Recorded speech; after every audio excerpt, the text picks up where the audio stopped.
নমস্কার। আজকে আমার গল্পের নাম হাতির ভিতরে শিয়াল।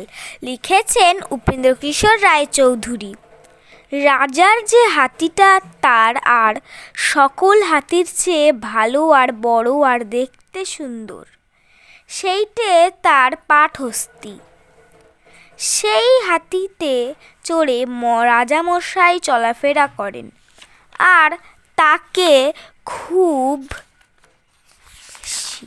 ভালোবাসেন। একদিন রাজার পাটহস্তী মরে গেল। রাজা অনেকক্ষণ ভারী দুঃখ করলেন। শেষে বললেন, ওটাকে ফেলে দিয়ে এসো। তখন সেই হাতির পায়ে বড় বড় দড়ি বেঁধে 500 লোক টেনে তাকে মাঠে ফেলে দিয়ে এলো। সেই মাঠের কাছে এক শিয়াল থাকতো। সে অনেকদিন পেট ভরে খেতে পায়নি। মাঠে মরা হাতি দেখতে পেয়ে সে খুব খুশি হয়ে এসে তাকে খেতে আরম্ভ করলো। তার এতই খিদে হয়েছিল যে খেতে খেতে সে হাতির পেটের ভিতরে ঢুকে গেল। তবুও তার খাওয়া শেষ হলো না। এমনি করে 2 দিন চলে গেল। তখনও সে হাতির পেটের ভিতরে বসে কেবলই খাচ্ছেই। ততদিন রোদ লেগে চামড়া শুকিয়ে হাতির পেটের ফুটো ছোট হয়ে গেছে, আর শিয়ালও অনেক খেয়ে মোটা হয়ে গেছে। তখন তো তার ভারী মুশকিল হলো। সে অনেক চেষ্টা করেও হাতির পেটের ভিতর থেকে বেরোতে পারল না। এখন উপায় কি হবে?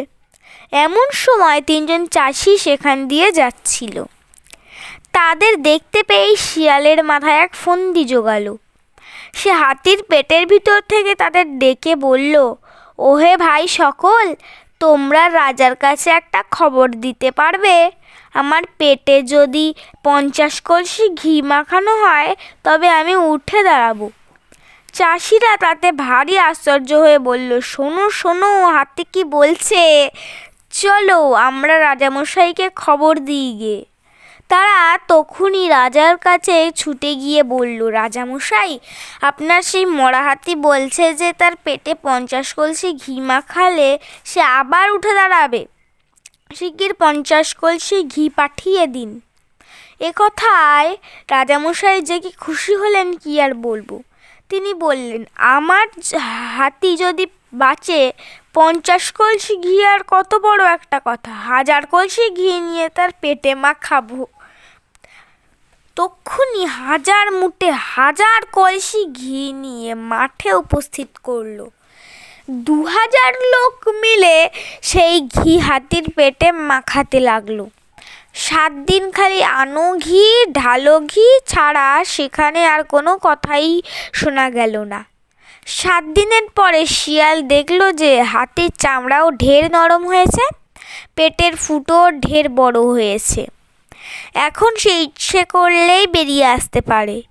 তখন সে সকলকে ডেকে বলল, ভাই সকল, এইবার আমি উঠব, তোমরা একটু সরে দাঁড়াও, নইলে যদি আমি মাথা ঘুরে তোমাদের ওপরে পড়ে টরে যাই।